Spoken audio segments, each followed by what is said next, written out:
Mata kuliah anatomi dan fisiologi makhluk hidup tentang panca indera disusun oleh Sahnas Primadia Subhan dan Anggi Naili Syahda. Apa sih panca indera itu? Alat indera manusia juga disebut dengan panca indera karena alat indera manusia terdiri dari 5, yakni indera penglihatan atau mata, indera pendengar atau telinga, indera pembau atau hidung, indera pengecap atau lidah, dan indera peraba atau kulit. Pertama adalah indera penglihat atau mata, dan yang akan dibahas adalah anatomi mata, kelainan pada mata, dan perawatan mata. Anatomi mata. Pelindung mata terdiri dari alis mata, bulu mata dan kelopak mata, kelenjar air mata, dan otot penggerak bola mata. Kemudian pada bola mata terdiri atas kornea, iris, lensa mata, retina, dan saraf mata. Alis mata berfungsi untuk melindungi mata dari keringat yang berasal dari dahi. Alis mata terletak di atas mata. Kelopak dan bulu mata berfungsi untuk melindungi mata dari benda-benda asing seperti debu, asap, dan keringat. Kelenjar air mata terletak di sudut lateral atas rongga mata berfungsi untuk menghasilkan air mata. Otot penggerak bola mata. Terdapat 6 otot lurik pada tiap mata yang menghubungkan bola mata dengan tulang sekitarnya, berfungsi untuk menggerakkan bola mata. Kemudian pada bola mata terdapat sklera yang berfungsi untuk mempertahankan mata agar tetap lembab. Kemudian ada kornea yang berfungsi untuk memfokuskan cahaya yang masuk ke dalam mata. Kornea dilindungi oleh selaput yang disebut dengan konjungtiva, dan kornea tidak mengandung pembuluh darah, tetapi banyak mengandung serabut saraf. Koroid berperan sebagai penyuplai makanan ke lapisan retina mata, terletak pada sebelah dalam sklera. Kemudian ada iris atau selaput pelangi yang berperan mengatur banyak sedikitnya cahaya yang masuk ke dalam bola mata dan berlangsung di luar kesadaran atau otonom. Sifatnya adalah memberikan warna pada mata dan kaya dengan pembuluh darah. Iris memiliki anak mata atau pupil. Kemudian ada lensa mata yang berfungsi untuk memfokuskan dan meneruskan cahaya yang masuk ke mata agar jatuh tepat di retina. Bersifat daya akomodasi atau dapat mengubah kecembungannya. Lalu ada retina, yang berfungsi sebagai tempat terbentuknya bayangan pada benda. Sifatnya adalah peka terhadap cahaya dan letaknya berada di bagian belakang. Yang terakhir adalah saraf mata, berfungsi meneruskan rangsang cahaya ke susunan saraf pusat di otak. Nah, sekarang kita bahas kelainan-kelainan pada mata. Yang pertama adalah miopi atau rabun jauh, kedua hipermetropi atau rabun dekat, ketiga presbiopi atau cacat mata tua, dan buta warna. Yang pertama ada miopi atau rabun jauh, yaitu tidak dapat melihat benda yang ada pada jarak jauh karena bayangan jatuh tepat di depan retina. Dapat ditolong dengan kacamata berlensa cekung atau negatif. Kemudian ada hipermetropi atau rabun dekat, tidak dapat melihat benda yang dekat karena bayangan jatuh tepat di belakang retina. Dapat ditolong dengan kacamata berlensa cembung atau positif. Yang ketiga ada presbiopi atau cacat mata tua, tidak dapat melihat benda yang terlalu jauh dan terlalu dekat. Hanya dialami orang yang sudah tua, dapat ditolong dengan kacamata rangkap di mana lensa cekung di bagian atas dan lensa cembung berada di bagian bawah. Kemudian ada buta warna, yaitu tidak dapat melihat warna. Merupakan penyakit turunan terdiri dari buta warna keseluruhan dan buta warna sebagian. Lalu perawatan apa saja sih yang harus dilakukan pada mata? Agar mata tetap sehat, maka perlu dilakukan perawatan sebagai berikut. Yang pertama adalah membaca di tempat yang terang. Kedua, hindari kontak langsung dengan cahaya matahari.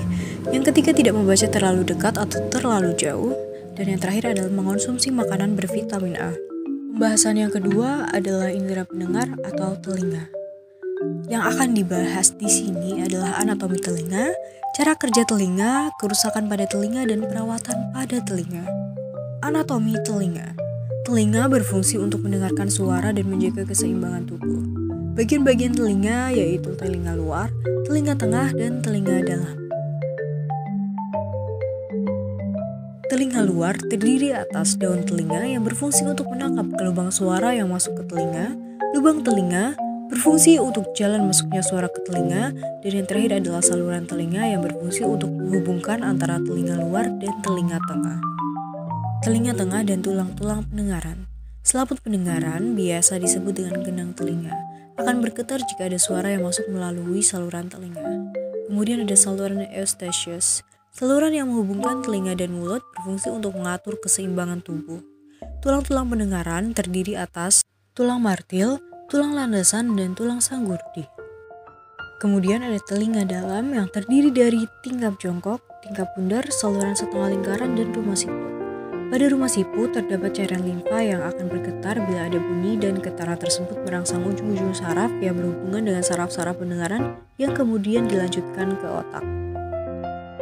Cara kerja telinga, yang pertama adalah getaran bunyi, daun telinga, lubang telinga, gendang telinga, cairan limfa yang terdapat di rumah siput bergetar dan menuju otak melalui saraf pendengaran. Kerusakan pada telinga. Jika telinga rusak, maka kita akan menderita ketulian. Tuli dapat disebabkan oleh lubang telinga tersumbat, gendang telinga pecah, dan saraf pendengaran rusak. Perawatan pada telinga. Yang pertama, kalian harus membersihkan telinga dengan teratur. Hindarkan telinga dari suara atau bunyi yang sangat keras. Hindarkan telinga dari benturan keras dan periksalah ke dokter THT atau telinga hidung tenggorokan jika mengalami gangguan.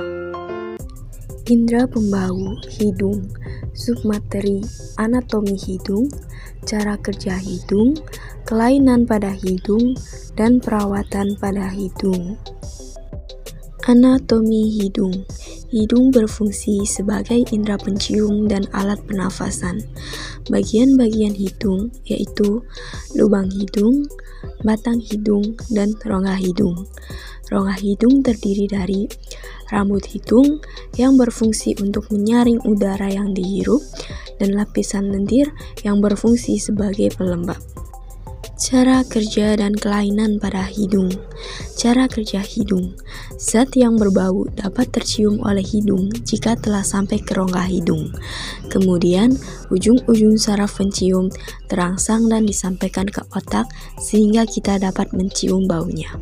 Kelainan pada hidung, anosmia, influenza, dan polip. Perawatan pada hidung.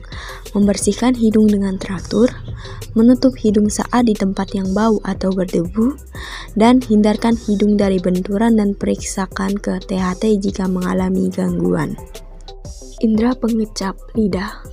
Submateri anatomi lidah, cara kerja lidah, kelainan pada lidah, dan perawatan pada lidah.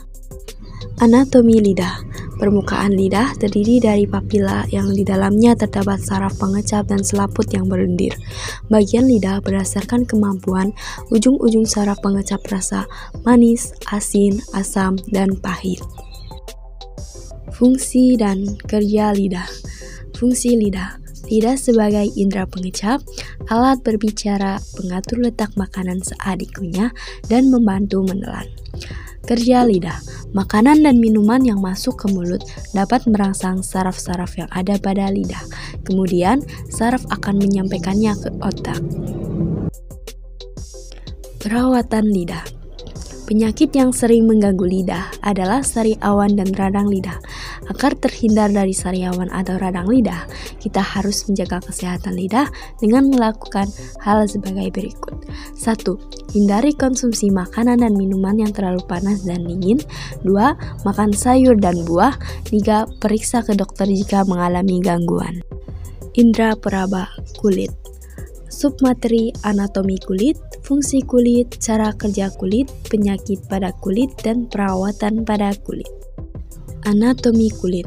Lapisan epidermis adalah lapisan luar yang terus berganti, tipis dan tidak memiliki pembuluh darah maupun sel saraf. Lapisan luar terdiri dari kulit ari dan lapisan malpighi. Lapisan dalam atau dermis terdiri dari saraf rangsang, pembuluh darah, zat melanin, jaringan lemak, kelenjar keringat, dan kelenjar minyak. Fungsi dan cara kerja kulit.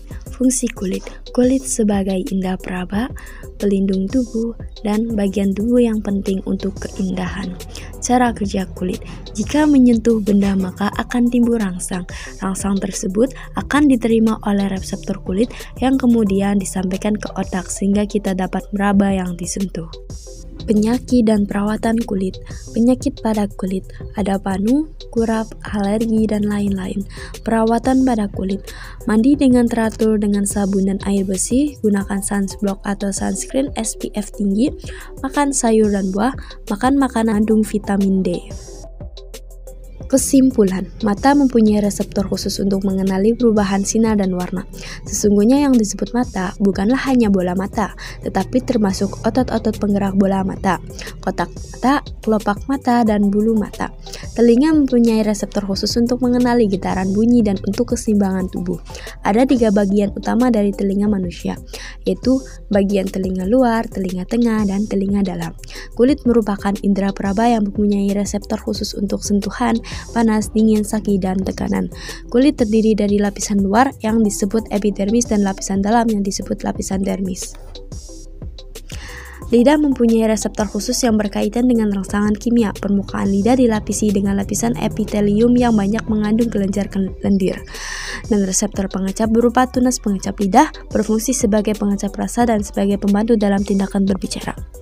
Indera penciuman berupa kemoreseptor yang terdapat di permukaan dalam hidung, yaitu pada lapisan lendir bagian atas. Cukup sekian materi dari kelompok kami. Jika ada yang ingin ditanyakan, dipersilahkan. Terima kasih.